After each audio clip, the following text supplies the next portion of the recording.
Climate change is a big deal, and it can feel overwhelming to think about how we can slow it down. One key solution is carbon sequestration. This may sound like a complex scientific term, but it's a natural, and sometimes man-made, way to keep carbon dioxide from building up in the atmosphere. By capturing carbon and storing it safely, we help reduce the effects of climate change. This guide explores some common questions people have about carbon sequestration. We'll also share practical strategies you can use to make a difference, even if you're not a scientist or an engineer. Carbon sequestration might sound like something only scientists can handle, but there are easy, actionable ways that everyone can be involved. Let's dive in. So, what is carbon sequestration? Carbon sequestration is the process of capturing and storing carbon dioxide, CO2, a greenhouse gas that contributes to global warming. Carbon sequestration can occur naturally, like when plants absorb CO2 during photosynthesis, or it can be a result of human efforts, such as burying carbon deep underground in rock formations. Essentially, it's about taking CO2 out of the atmosphere and keeping it somewhere safe so it can't contribute to climate change. This process can happen on a large scale, involving entire forests or technology-driven initiatives, or on a smaller scale, even in our backyards. Understanding carbon sequestration is crucial if we want to tackle the rising CO2 levels that are causing our planet to warm up at alarming rates. The great thing is, both nature and technology can work hand in hand to make it happen. Now, why is carbon sequestration important? Carbon sequestration is crucial because it helps combat global warming. CO2 is one of the main greenhouse gases that trap heat in the atmosphere, causing temperatures to rise. By reducing the amount of CO2 floating around, we can slow the rate of climate change and its impacts, like rising sea levels, extreme weather events, and loss of natural habitats. Think about it this way: the Earth is like a blanket, and CO2 acts like extra layers that make the blanket thicker. The thicker the blanket, the hotter the Earth gets.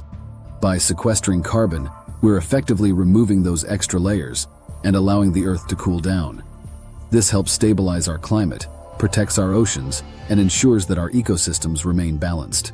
Sequestration also plays a key role in protecting the biodiversity of our planet. Many animals are sensitive to temperature changes, and as temperatures rise, their habitats are affected.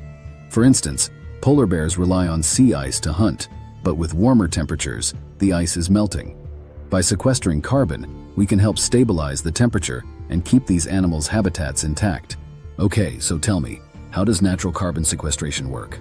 Natural carbon sequestration happens all around us. Trees, plants, and soil are great at capturing CO2. During photosynthesis, trees absorb CO2 and release oxygen, storing the carbon in their trunks, branches, and roots. Oceans also play a big role in capturing carbon.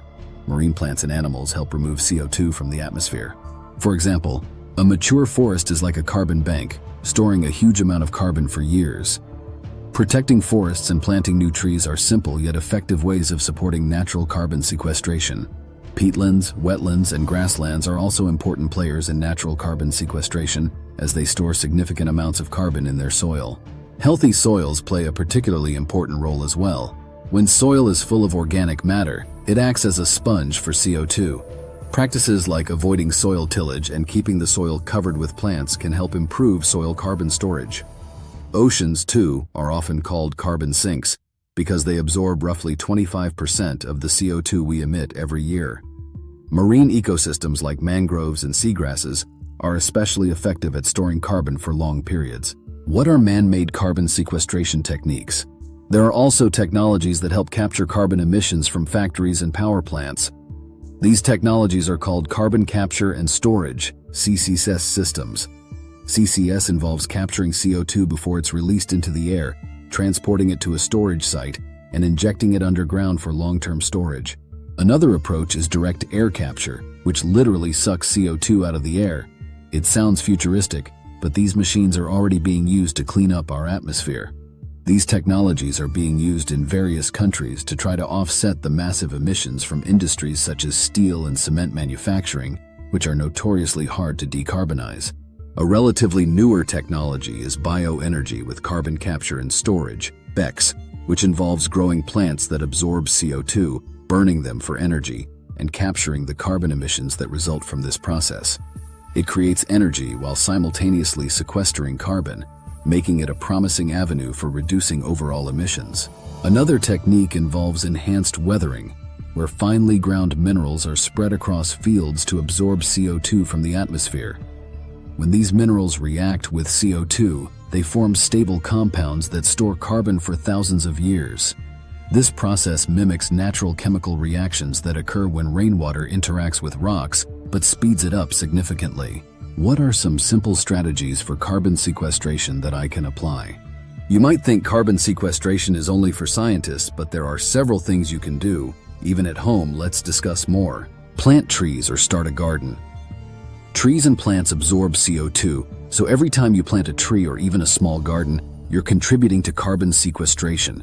Gardening can be done even in small urban spaces, like balconies or community plots, and it not only helps sequester carbon, but also makes your living space more beautiful.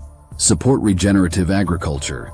When farmers use techniques like cover cropping or crop rotation, they help store more carbon in the soil. You can support these methods by buying from local farmers or those who use regenerative practices. This also encourages more farmers to adopt these environmentally friendly methods. Compost. By composting food scraps instead of sending them to a landfill, you enrich the soil with organic matter, which improves its ability to store carbon. Composting is easy to do, even in apartments, using small compost bins or vermicomposting, using worms. This process keeps food waste out of landfills, which also helps reduce methane emissions. Reduce food waste. Food production is responsible for a lot of CO2 emissions. By reducing your food waste, you indirectly help to sequester less carbon. Try to plan your meals and store food properly to avoid waste. Choose native plants. Native plants tend to thrive without the need for fertilizers or excessive watering, and they support local ecosystems. By growing native plants, you enhance the ability of local soil to sequester carbon and improve biodiversity. Can carbon sequestration solve climate change on its own? No. Carbon sequestration isn't a silver bullet. It's one important piece of a larger puzzle. To truly tackle climate change, we need to also reduce our carbon emissions by using renewable energy, cutting down on waste, and making lifestyle changes like driving less and using energy-efficient appliances. Think of carbon sequestration as a safety net while we make other changes to lower emissions. We need to look at the bigger picture of reducing emissions. By switching to renewable energy sources like wind, solar, and hydropower, we prevent CO2 from being released in the first place. Carbon sequestration is there to help us manage what's left, those emissions that are difficult to eliminate. It's a powerful tool, but it works best alongside other climate solutions. For example, many corporations are now committing to net zero emissions. This means that while they work to reduce emissions, they also invest in sequestration projects to balance out the carbon they can't eliminate yet. Individuals can also be part of this movement by supporting companies with strong sustainability policies and carbon-neutral products. What are the challenges of carbon sequestration? While the idea is great, here are some of the challenges. Cost, go figure, right? Building CCS systems or direct air capture machines can be expensive. Many governments and companies are hesitant to spend money on these technologies. Costs are high because of the infrastructure needed, from the capture facilities to the pipelines and storage facilities. Energy use.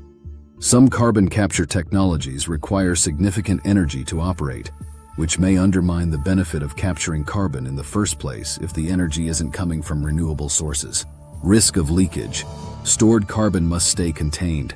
There's a risk that carbon could leak back into the atmosphere from underground storage sites, so these sites need careful monitoring. It's important to choose the right geological formations to ensure that the carbon remains securely stored for thousands of years. Scalability. Another challenge is scaling these solutions quickly enough to make a significant impact. Planting trees, for instance, is effective but takes years before the trees grow large enough to store substantial amounts of carbon. Similarly, building carbon capture plants and creating adequate storage can take considerable time and investment.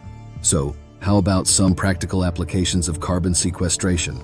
Now that you know the basics, let's look at some real-life ways carbon sequestration can be applied. Forestry projects. Programs that pay landowners to grow trees instead of cutting them down are growing in popularity. For example, Costa Rica has had success in paying farmers to maintain or reforest land, which helps sequester more carbon. Additionally, organizations like the Amazon Fund are investing in preserving rainforests, which are some of the largest natural carbon sinks on the planet. Biochar. This is a charcoal-like substance made by burning organic material. It's added to soil to improve its quality and can lock away carbon for hundreds of years. Farmers can use biochar to enhance soil health while helping fight climate change. Biochar can also retain nutrients and water in the soil, making it highly beneficial in regions that face challenges with soil fertility. Blue carbon initiatives. These focus on protecting and restoring coastal ecosystems like mangroves, seagrasses, and salt marshes. These ecosystems are incredibly efficient at absorbing CO2 from the atmosphere. Mangroves, in particular, are estimated to store 4 times as much carbon as tropical rainforests per hectare.